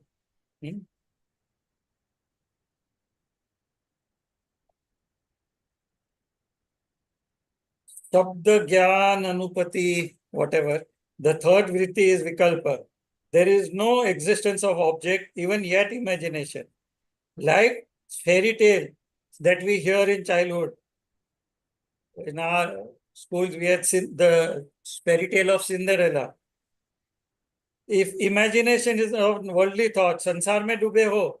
So say next time I go to party, I want a gown like Cinderella, the shoes like Cinderella wore. Then klish vrittis will awaken. But if you simply enjoy the fairy tale and the moral behind it, then aklish vrittis. Realize how important is Agman. With the knowledge given by a Sadguru, your life progresses from klish to aklish vrittis, from painful to pleasant vrittis, joyful vrittis. Next vritti is Nidra in Sutra 10. You feel relaxed or had disturbed sleep. Some sage has said sleep and deep meditation are distant relatives. In both, there is no object before you, no imagination before you. But in deep sleep, there is no awareness. In meditation, your awareness, ekagrata, is 100%.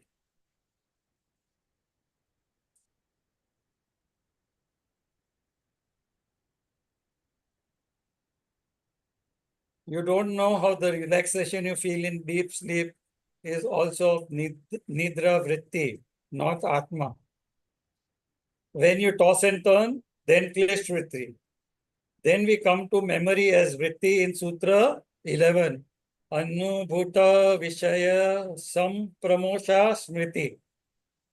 Remembrance is retaining old experiencing, not letting them fade away.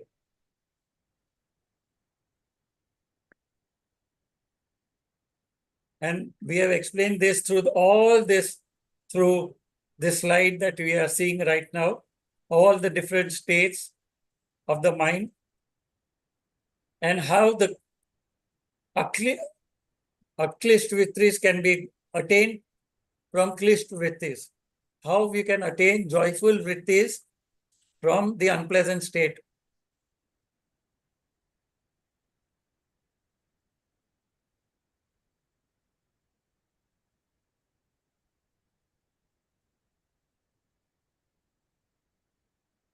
Rising above these 5 states is self-knowledge. Your mind is influenced by the vrittis, just like I talked to you about the crystal and the transparent glass covered by the cellophane paper. Layers and layers of ignorance covering yourself. The veil of ignorance, as we call it in Bhagavad Gita, how it is thinned down by your sadhana, by your knowledge that you are getting through the shastras.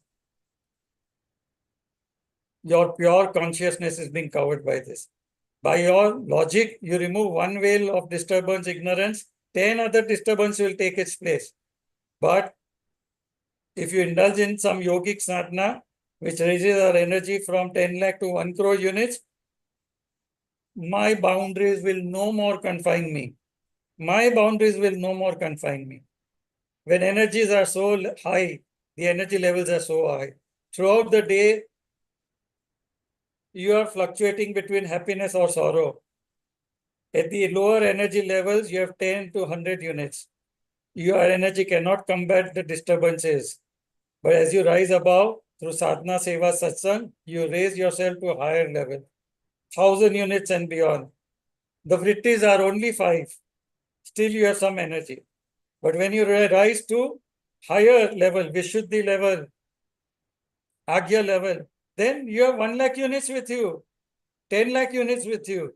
And the vrittis are still the same, 5.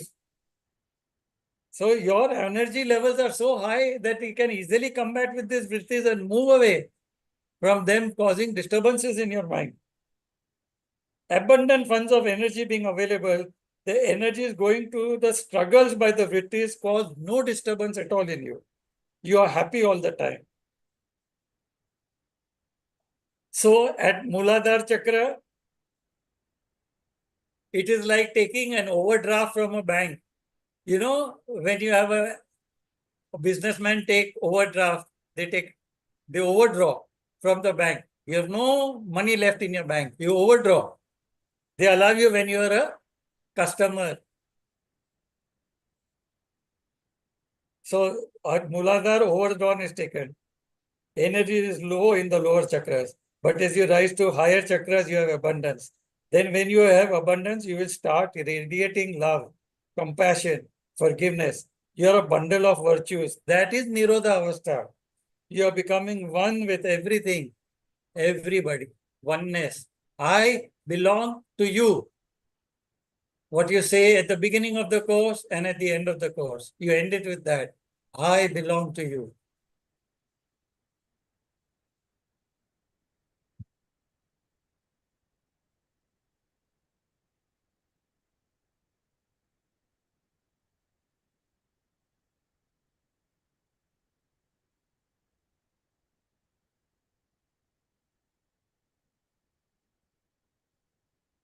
Then we come to Sutra number 12. Abhyasa Vairagya Vam Tanirodha. Abhyasa or Vairag, these activities of the mind can be controlled by these two, Abhyasa and Vairagya, dispassion, knowledge and dispassion. Mind is the reason.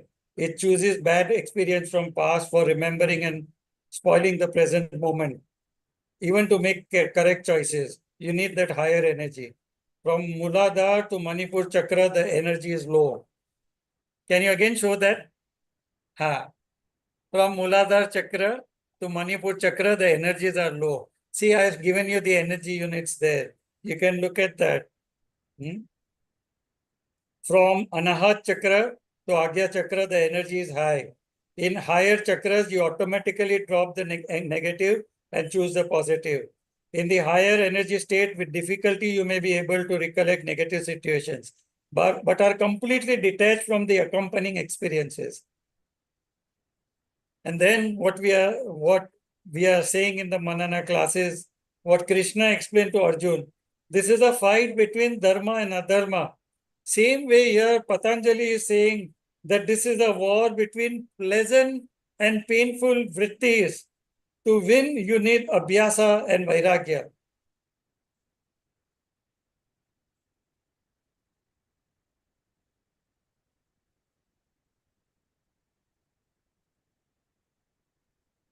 And then Read what is on the right side of the slide in the these are letters? the different states that you are in. The mood state, the shift state, the vikshift state, which I earlier explained to you.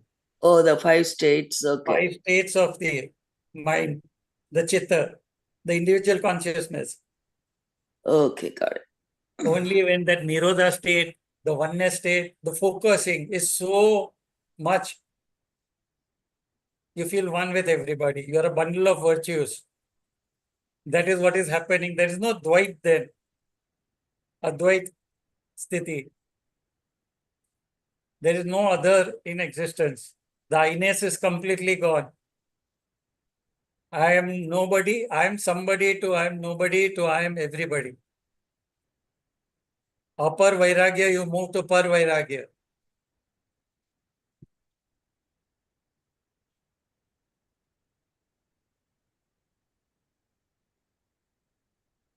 There is a depiction I have given of a river. One slide is there depicting a river. No, not this, not this, not this slide.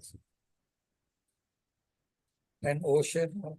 Ha, this is the one. Oh, it's only in Hindi.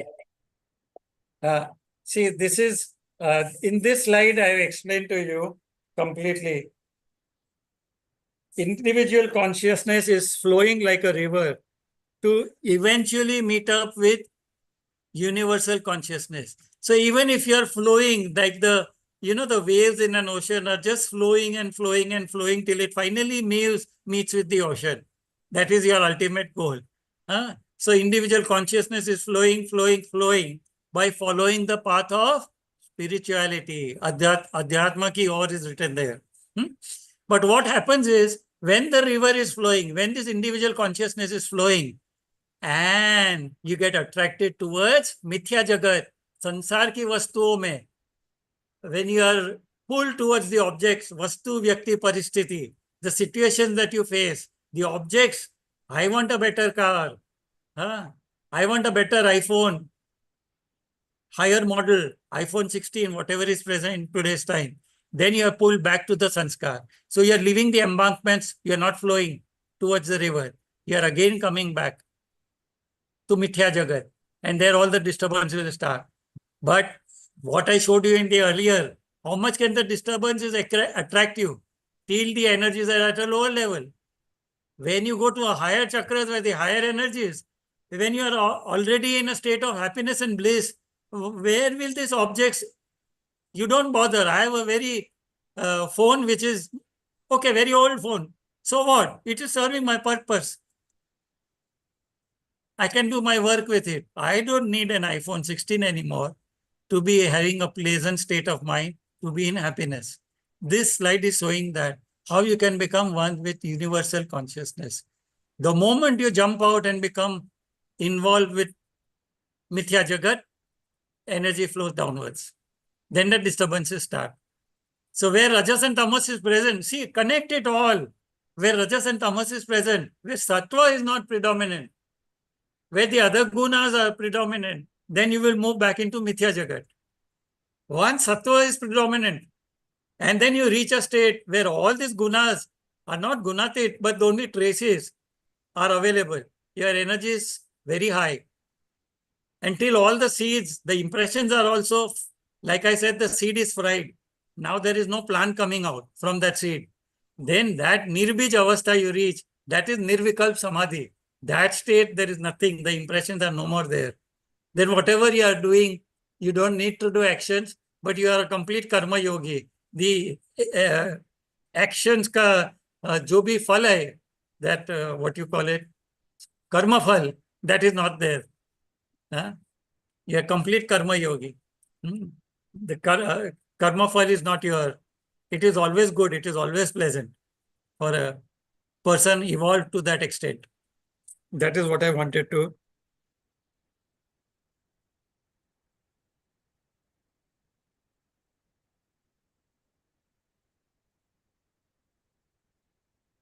So I explain this to you. Then with knowledge of Astang Yoga, Yam, Niyam, Asan, Pranayam, Pratyahar, you can flow with the current on the path of spirituality, for which you require Vairagya, surrender, and with dispassion keep flowing in Adhyatma. Definitely Guru and his grace, his abundance of energy is required by you, and that can be obtained by surrendering and devotion for Sadguru. Bad memories and bad experiences will no longer bother you.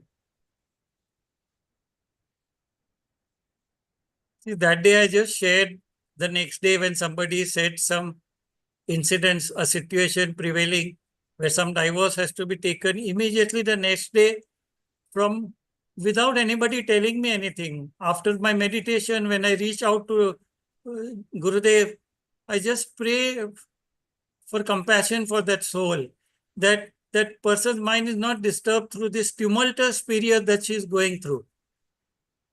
The situation is really tormenting, but her peace of mind, she gets some calmness in her mind. That prayer comes, it comes naturally.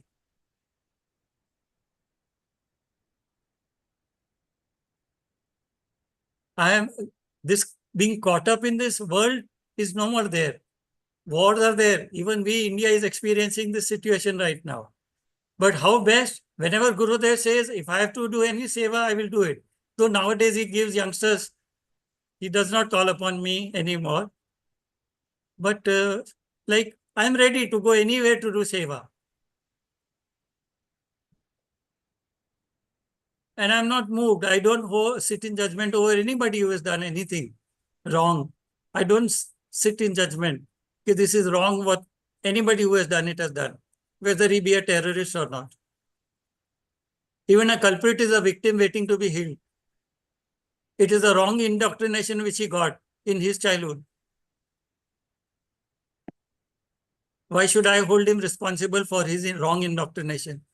Can I bring him on the path? How many terrorists? I myself have dealt with so many terrorists. They have done the advanced course with me.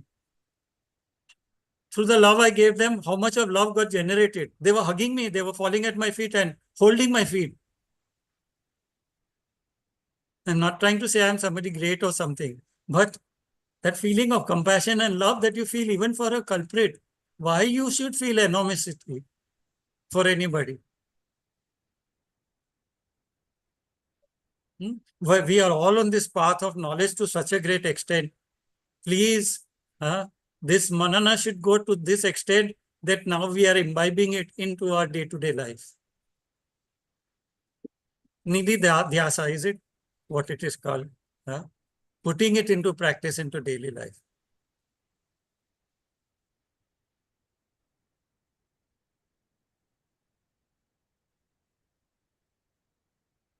All this we have covered today.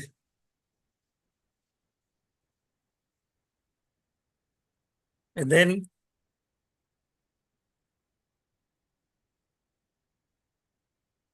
13 and 14 is talking about tatra sthito yatno abhyasa. By doing abhyasa and vairagya, continuous struggle to keep the vittis restrained is practice. Abhyasa is what this, through abhyasa you can get to that. And Sutra 14 is Satu Dirgakal Nairantarya Satkara Sevito Drad Bhumi. Brahmanaji can repeat this properly. Satu Dirgha Kala Nairantarya Satkara Sevito Dhrida Bhumi. See, the ground becomes firm by long, uninterrupted efforts, that too with full reverence. With full honor and reverence we do. Our mind should not waver when we are doing so on, so on, so on. When we are counting the pranayam count, our mind should be on the count. It should not go into the situations prevailing in this world. So many times when we are driving, the mind wanders. Yes, but honor and respect your practice is what I am saying here. This is very important. The sharper your mind is, the more honor and reverence you have, you will get evolved. You will reach this state of oneness.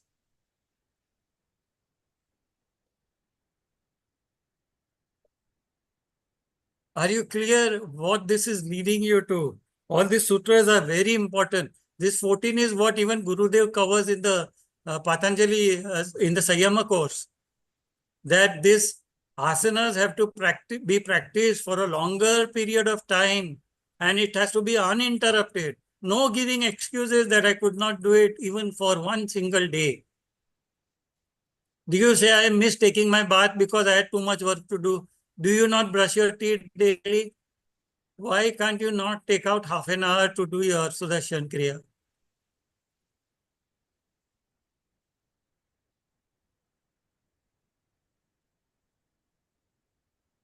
Even when I was not in this group, I followed some of it, not every day.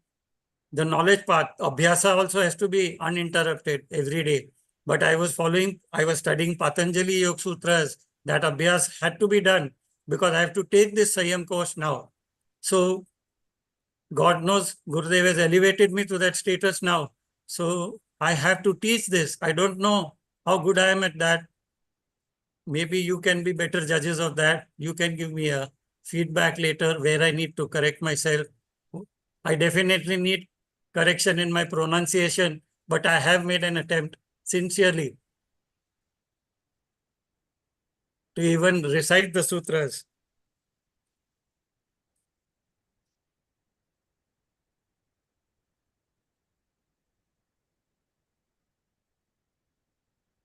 So the abhyas part of it will be vritti ko vash mein rakhna. Ye abhyas hai. And then we come to yam niyam, making a strong foundation of abhyas by practicing for a long time, uninterrupted and with full faith and enthusiasm. Guru takes you towards practice and faith. In order to be successful in your abhyas, there is a way. Imagine a picture of your guru in your mind, then start your daily sadhana. See, later when we come to Vibhuti Pada, I will show you slides of focusing on the right object. In Samadhi, what do you need to go? Like we talked about sunset. See, even when you did Sayam 1, Guruji took you through certain meditations. You may recall them. I can't state it because everybody may not have done Sayam 1 year. But you know what meditation he made you do, where he told you to take care. So, Desh, Kal, what we say, for how much time to meditate where, on which chakra. You know all that. That will again come up as we go further and further into this.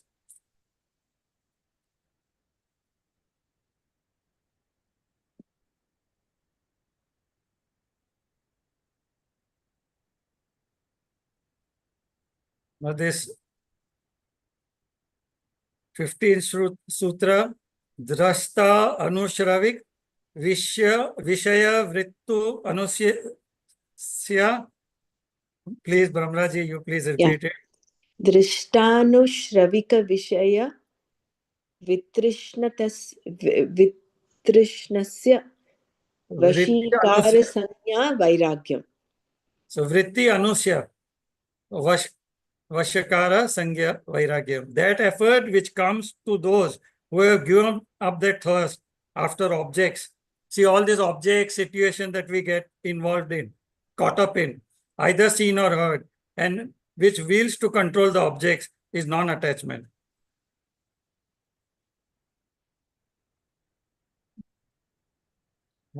So you become more and more gunatit.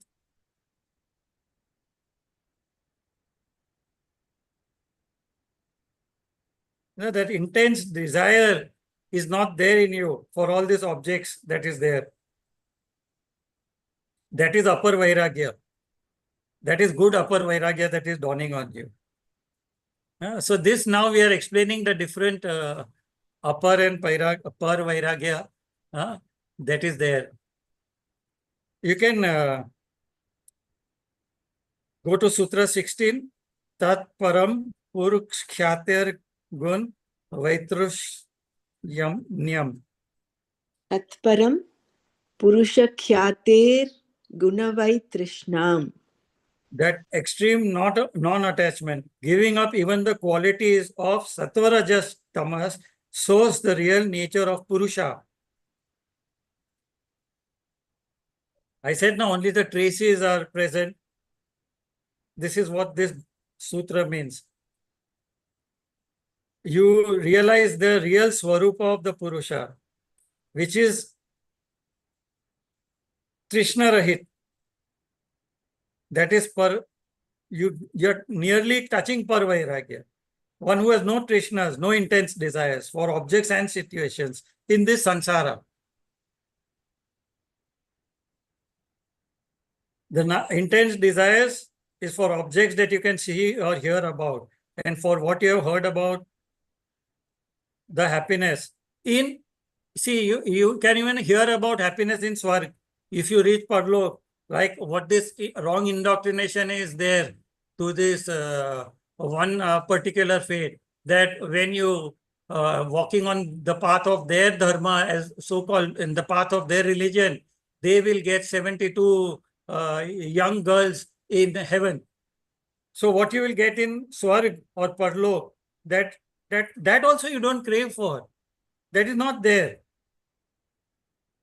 So even that which you hear of in your knowledge sessions, you don't even crave for that. The Krishna, the desire is not even there for that.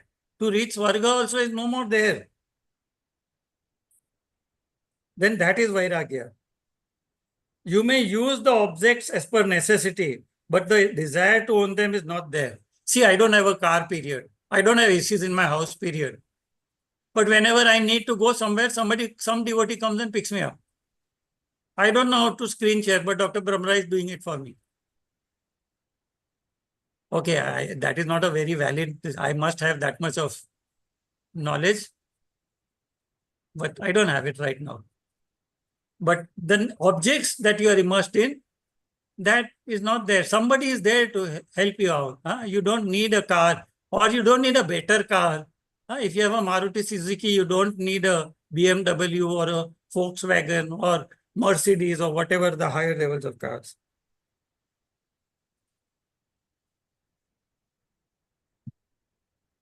He may have heard from the Shastras about Parlok experiences, but he does not do Abhyas or Vairagya to achieve bliss in Parlok or in next lifetimes. Nor is he doing for name and fame in this lifetime. He is doing it to remain in the present moment, free from all objects, people, and situations.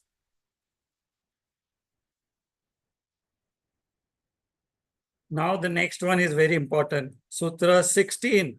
Tat param purush khyate. Experiencing oneness. Param vairagya. Beyond the three gunas. Gunatit. Vashikar vairagya. Meaning you have lordship over your mind and senses. But there is still a wide gap between having control over mind senses and becoming one with purush khyati. Paramatma. Though both are achieved through vairagya. You may take years or many births to bridge the gap between these two states of Vairagya. Feeling richness within, abundance is the continuous internal feeling within in Vashikar Vairagya.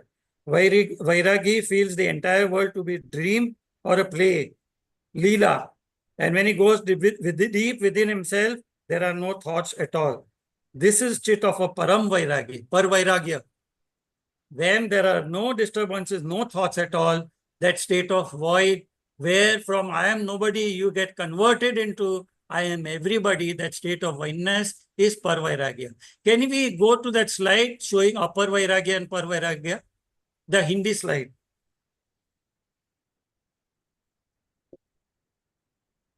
The hierarchy chart which is there. This one. See here again, now you will understand what I was talking about. That through the yoga, abhyas of yam, niyam, asan, pranayam, pratyahar that you are practicing and the vairagya that you practice by samadhi, upper samadhi. In upper samadhi, you had objects, thoughts, experiences, and then I am somebody to I am nothing, nobody to I am everybody. When you become I am everybody, you are in parvairagya, the state of oneness. That samadhi is what you do in Sayyam. Dharana, Dhyana, Samadhi. This Samadhi is the par vairagya that we are talking about. This is reached in Sanyam 1. There are meditations where Gurudev takes you to this sthiti. Recall it, what you did. Kayot Sarga meditation. Meditation on Yama and Niyama that Gurudev took you through. Dharana and Dhyana that he took you through. The different levels, energy centers. Are you recalling it now? Those who have done Sanyam, please recall it. Let your mind be refreshed with this Sanyam 1. All the meditation that you took you through. Yes. So that is important. How you reach that state of oneness. Then Sutra 17 stays. Percyji, Yeah. should we continue tomorrow? Yeah, sure. We'll continue from Sutra 17. You can recite it Yeah. and can cover it We from there. can continue tomorrow because, yeah. Yeah, sure. You can end with a sloka, please. Yes. Om Loka Samasta Sukhino Bhavantu. Om Shanti Shanti Shanti. Om Tat Sat. Shri Krishnarpanamastu. Jai Gurudev. Thank you so very much, Percyji. We'll meet up again tomorrow and we'll continue this. Yeah, sure. Thank you so much. Jai Gurudev. Jai Gurudev.